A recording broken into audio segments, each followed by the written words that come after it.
کلام امام الزمان علیہ الصلاۃ والسلام۔ نماز خدا کا حق ہے، اسے خوب ادا کرو اور خدا کے دشمن سے مداہنہ کی زندگی نہ برتو۔ وفا اور صدق کا خیال رکھو۔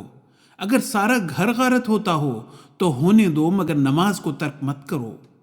وہ کافر اور منافق ہیں جو کہ نماز کو منحوس کہتے ہیں اور کہا کرتے ہیں کہ نماز کے شروع کرنے سے ہمارا فلاں فلاں نقصان ہوا ہے۔ نماز ہرگز خدا کے غضب کا ذریعہ نہیں ہے۔ جو اسے منحوس کہتے ہیں ان کے اندر خود زہر ہے۔ جیسے بیمار کو شیرینی کڑوی لگتی ہے، ویسے ہی ان کو نماز کا مزہ نہیں آتا۔ یہ دین کو درست کرتی ہے، اخلاق کو درست کرتی ہے، دنیا کو درست کرتی ہے۔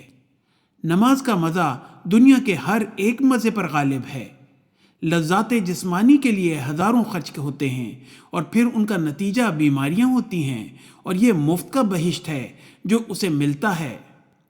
قرآن شریف میں 2 جنتوں کا ذکر ہے، ایک ان میں سے دنیا کی جنت ہے اور وہ نماز کی لذت ہے۔ نماز خوان و خواہ کا ٹیکس نہیں ہے، بلکہ عبودیت کو ربوبیت سے ایک ابدی تعلق اور کشش ہے۔ اس رشتے کو قائم رکھنے کے لیے خدا تعالیٰ نے نماز بنائی ہے اور اس میں ایک لذت رکھ دی ہے جس سے یہ تعلق قائم رہتا ہے۔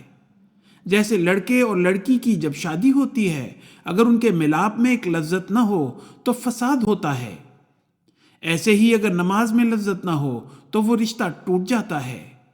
دروازہ بند کر کے دعا کرنی چاہیے کہ وہ رشتہ قائم رہے اور لذت پیدا ہو۔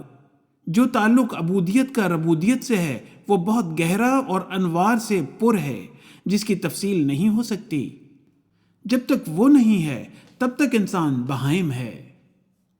حوالہ ملفوظات۔